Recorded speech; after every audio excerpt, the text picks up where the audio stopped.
Welcome back to our Nesting Baskets Crochet-Along. I'm Linda Permann from One Big Happy Yarn Co., and we want to be your yarn shop no matter where you live. Today, we're going to finish our baskets. I'm going to show you how to add your second color seamlessly. We'll crochet and add our handles. I'll show you how to fasten off, and then we're going to make these super cute tassels that'll add a pop of color. I can't wait to share my tips with you. If you still need a kit, be sure to click the link in the description box below, or go to onebighappy.com and you can choose your color, and it also comes with a printed pattern. So let's get to it.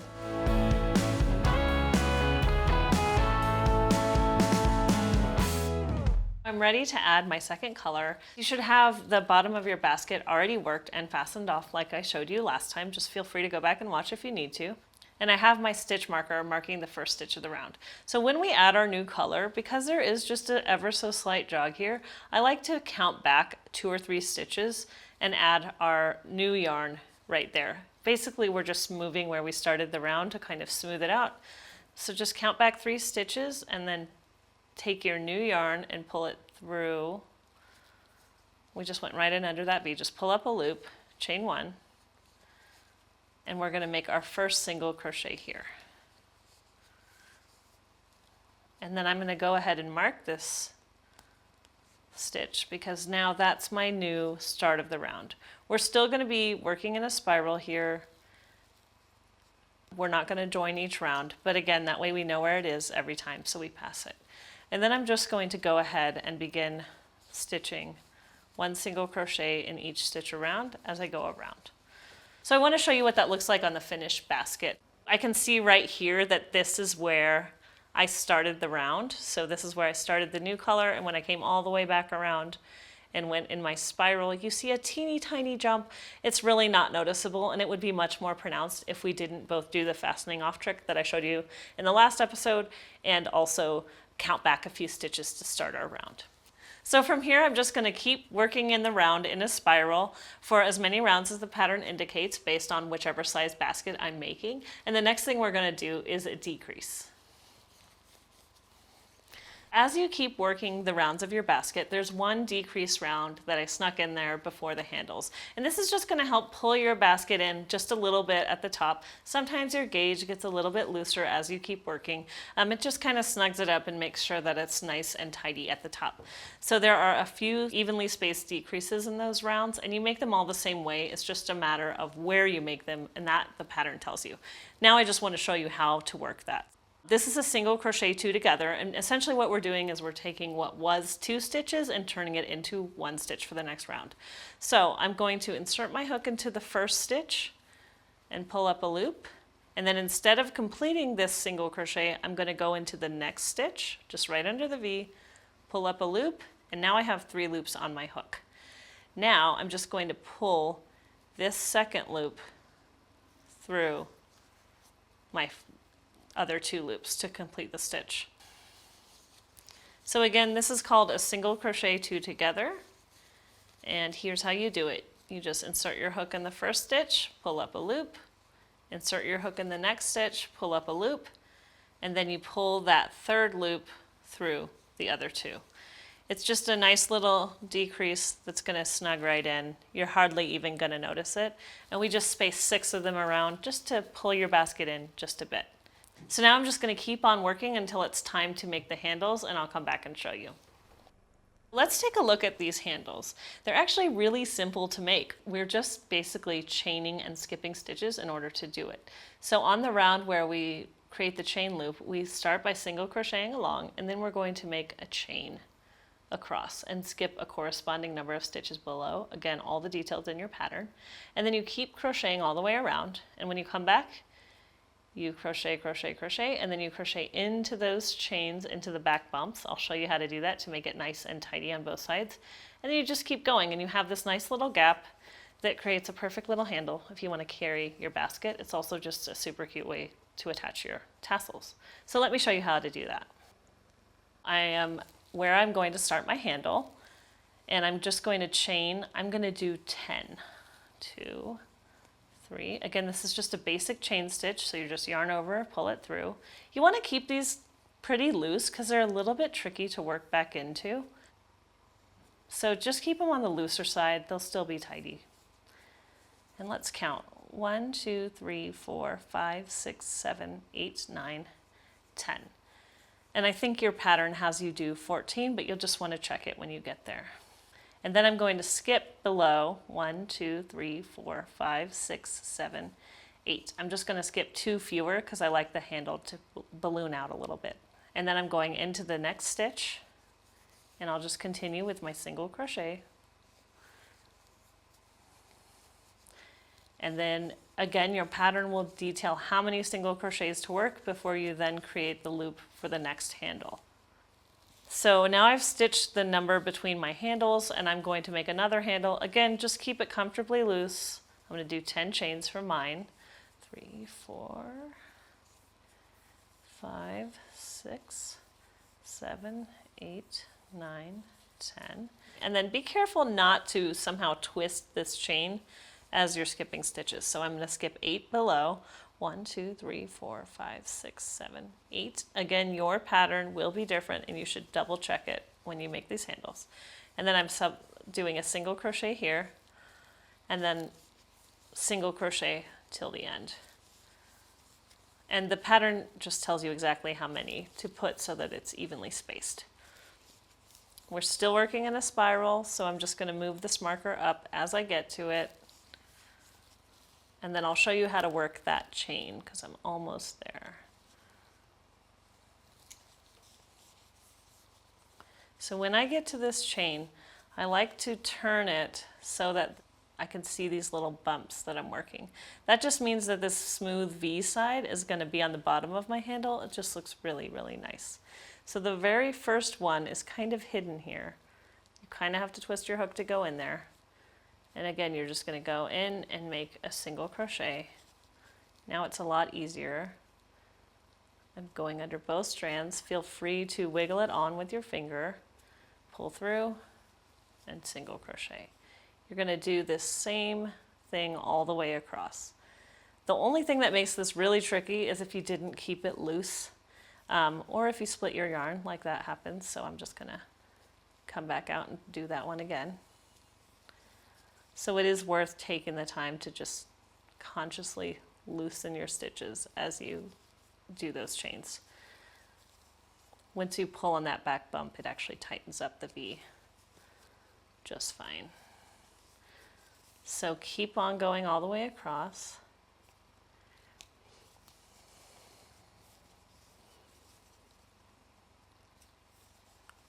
And it's those first and last ones that are just a little tricky, but here's that last one. This one just has a tendency to get tight, so sometimes I just use my nails.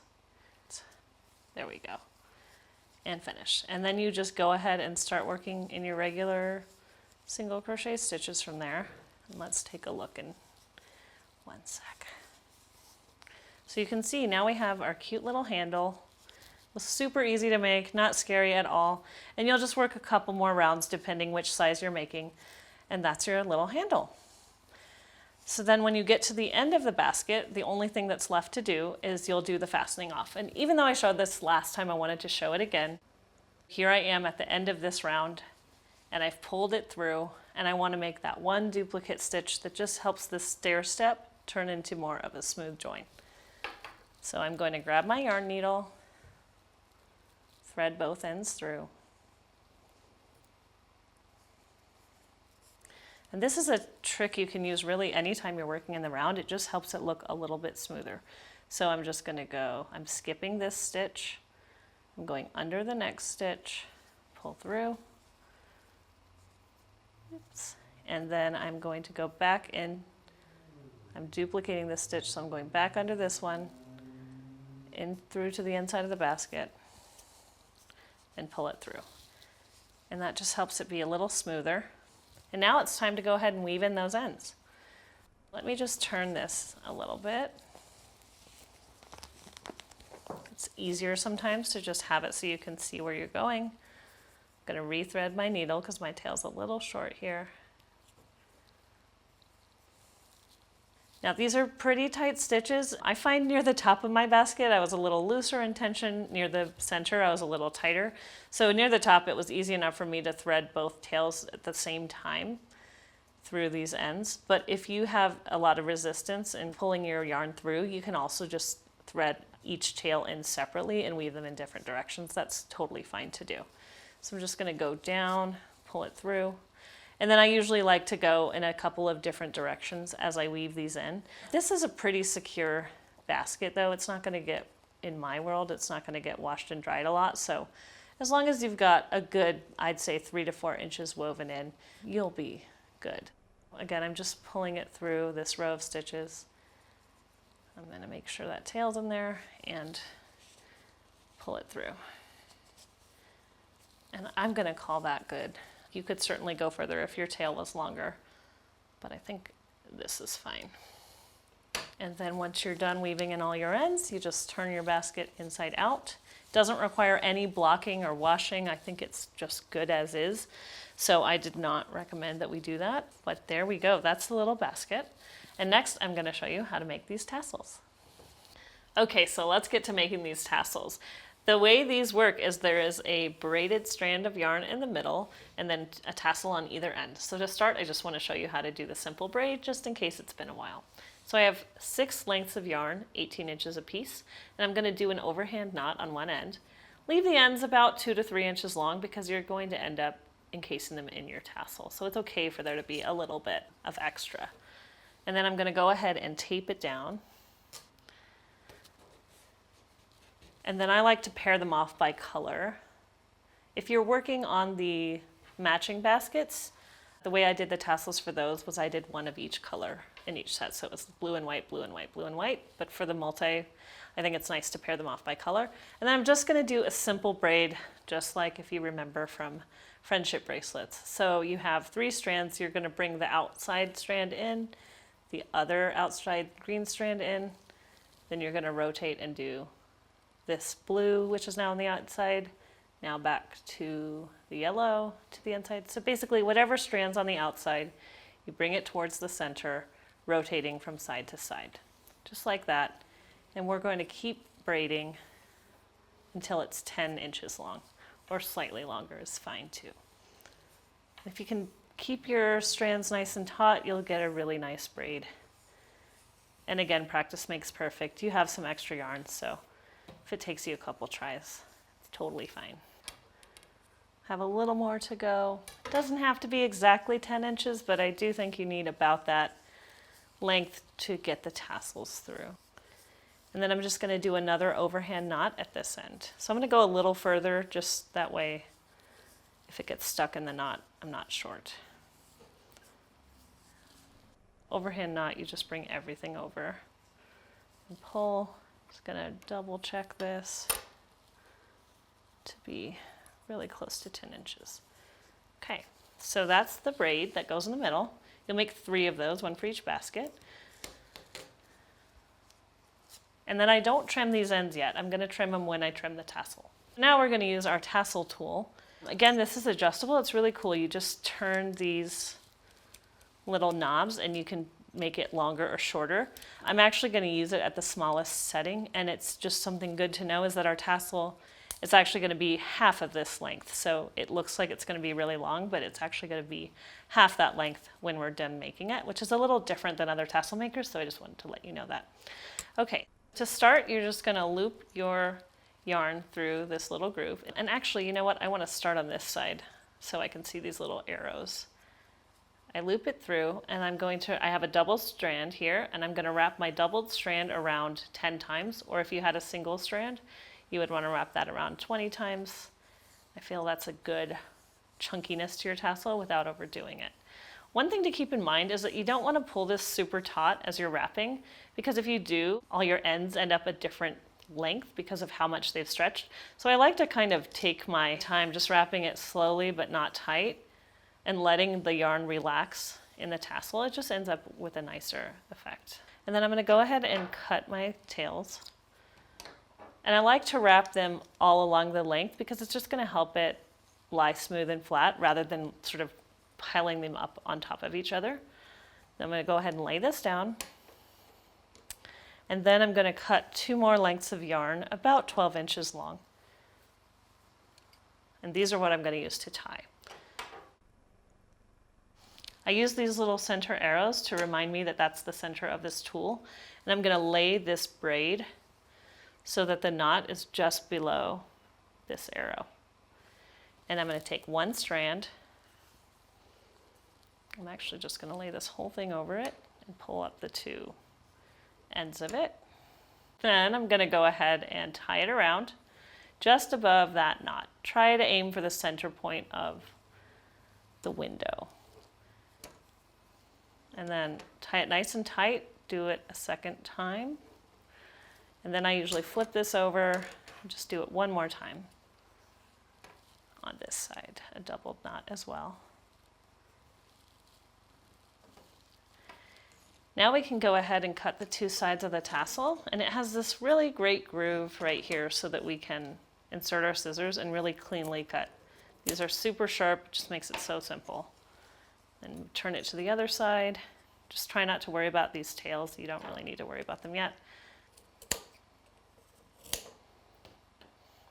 And from here,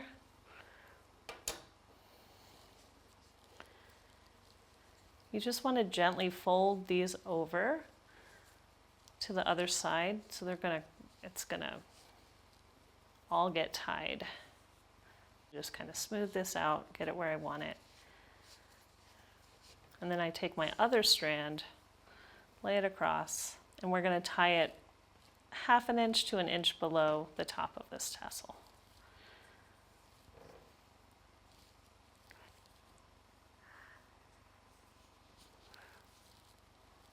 And then go back to the other side.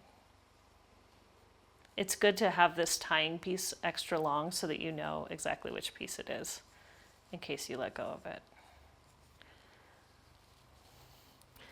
And then from here, you're just going to take your scissors and give this a little haircut. So as you get more practice making tassels, you might not have as much difference between the lengths of your two sides. But if you do, you can just make a shorter tassel. It's not a big deal. You can play with it, see what you like. And you can see my little braid ends are in there, but they're not noticeable. They're covered up by everything else. So that's one tassel. Now we're going to go ahead and do the other side the exact same way. I have one here that's already done, and now I just want to show you how to attach it to the basket. Here's my basket handle, and I like to put the loop of the braid in from the inside to the outside of the basket, and then you're just going to pull both tassels through that loop. So it's easiest to do it one at a time so that you have some wiggle room here. And get the second one then. And then you can just pull them down. Arrange them how you'd like. And your basket's all finished.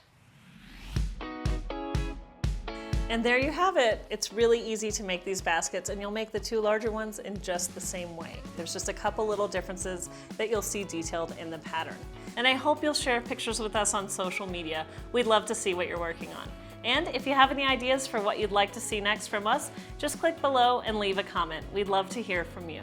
Be sure to subscribe to our YouTube channel so you don't miss a stitch, and click the bell to be notified every time we post a new video. I'll see you next time.